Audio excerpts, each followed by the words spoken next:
fit any asese ni din and your friend say mechanic na prophet kumichacha ma sesa me YouTube no ba bia me hwe bia ma change afro and maba too much GH hwe na prophet kumichacha me so me hwe.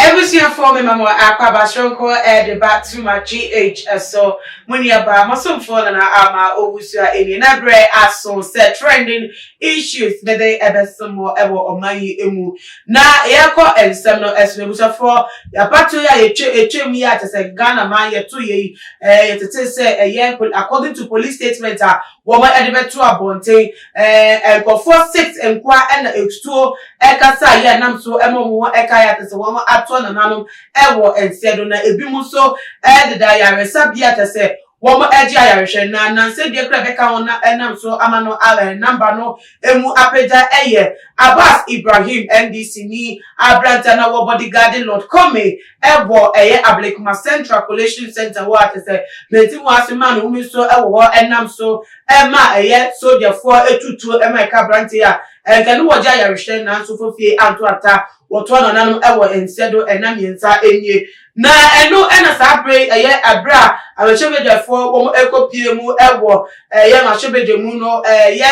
honorable member of parliament for North Togo Mr. Samuel Akujeto Ablaka wa raise eye case biem ewo eye parliament say ehu be yin say ewu bi e koso emu biara say any perfume so say any form so ewu bi e koso ewo abato no ebremu abato no chi any say just answer about Tony Basono sa brewe niano ewu bi e koso tu bi e customer nipa etimi efrimu niano who be yin ba say each of it no you be accounting for it say be mu chichemu ni e be diplomacy brede te chire nam so maso ogwo no etimi ba because nka brewe cry ke yebo mu aye kebi mami kebi amemonenti kebi mami kebi a eye no obi kokebi no obi se be kebi a edani etuo se ekasa na nam so ema obi etwere ne nkwa ewo nenti aye libre na ebusafo and some way was that eba on the Facebook page and be pesti edit was na be ya Ghana fonia ebehu and sama wa mamu so ewo eye ma shebe de fie na just obi a enya no etiase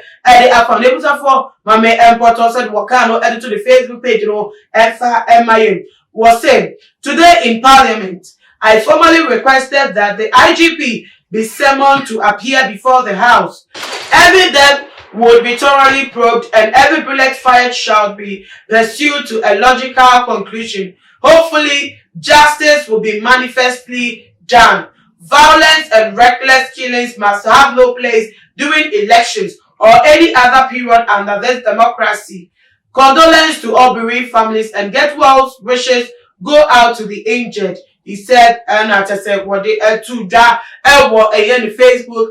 post no, and we'll never see for what they same way at a bontain. So, and I just said, Ghana for a be a woman, some none as a woman, a someone said,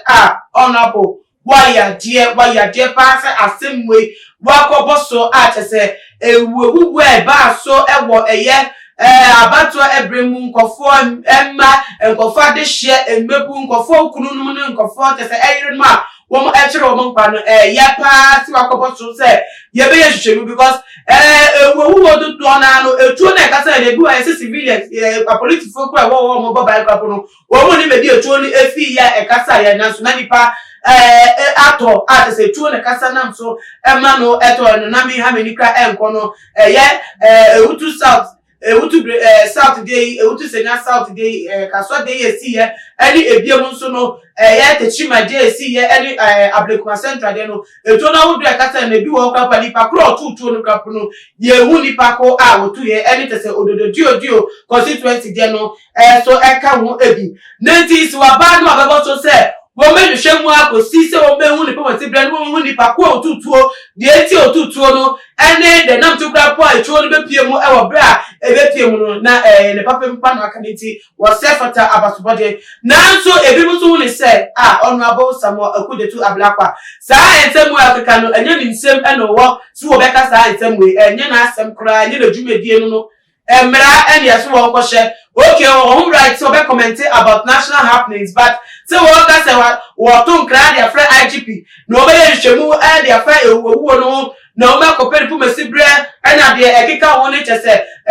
violence will be served the be justice will be served o ka won ya no enu no enye na juma enye onu na ese ko nka eyo mampani a wote so a te se wono na ban pen so na ntebu e ko so no na te so won kwan say wo be puti IGP say won dey say wo no ehihenu nti ate NDC for omo ya ye ehihenu mo ni pelu so ate de juma nyam de mo tense am betam di nya ahye mo bo a de ye abata mo na teta kwa ate de mo na mahu akada bi we enya politics we ni e fa nya political kra we nya asema edi agro enkofo nkwa na akonsaye mu nkofo nkwa na ato ezesi ade obi e wo ho kwan e wo ho tumi si obepia IGP and the police for and CID officers say bomo energy shemu na won peri po mesibre e mampani asade mintimbacho e gana for bikata honorable oye okudeto ablakwa wo ya enemy ya tra the minton on try the position wo betu ya comment or right to betu ma comment but so wo ka say wo the share to IGP so bonye shemu de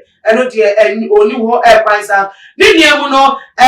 say wo be kan ko ade na ewu be nya say eni be come because ewu de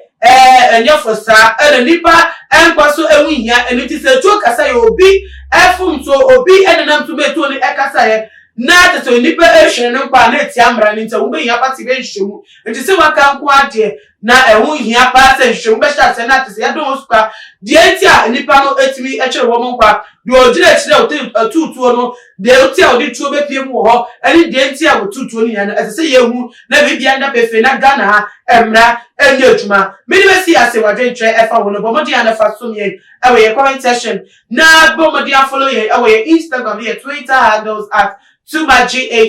Facebook so @2magh. Na bomodi a share video way on all the social media platforms na ama obusua enedi nyame ye adwuma na message share biem subscribe ya akramo.